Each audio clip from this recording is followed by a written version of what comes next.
মাটিবিহীন, মাটি নাই। তাহ তুমি কিছু কও না এমনি করলিতাম ভিডিও।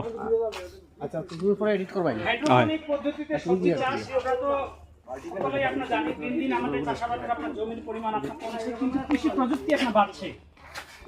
সেই জন্য মাটি ছাড়াও আমরা কিভাবে চাষ করতে পারি তার একটা প্রযুক্তি হচ্ছে হাইড্রোপনিক পদ্ধতিতে সবজি চাষ। আর এটাতে তিনটা প্রযুক্তি আপনার ব্যবহার হয়। একটা হচ্ছে আপনার সয়েললেস মানে কালচার, যেটাতে কোনো মাটি থাকবে না। এই পাশে যে ব্যাগগুলো আছে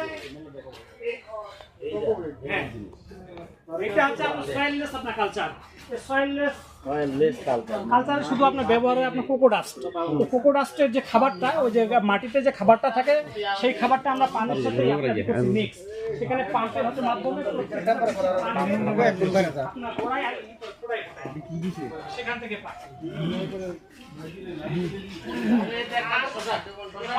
হচ্ছে আপনার DWC ডিপ ওয়াটার কালচার, আপনার যে পুরোটাতে পানি থাকে।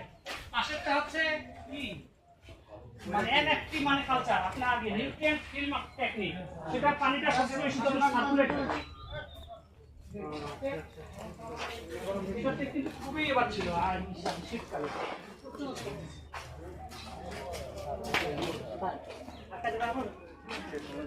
দেখতে পাচ্ছেন যে হাইড্রোপনিক পদ্ধতিতে চাষাবাদ, অর্থাৎ মাটিবিহীন চাষাবাদ পদ্ধতি। এখানে দেখেন নিচে শুধু পানি, পানিতে যদিও গাছের প্রয়োজনীয় খাদ্য উপাদানগুলি ধরেন যেগুলি দেওয়া দরকার নিউট্রিশন সেগুলি দেওয়া আছে। বাকি দেখেন মাটি ছাড়া কি সুন্দর আছে, গাছগুলি অনেক সুন্দর।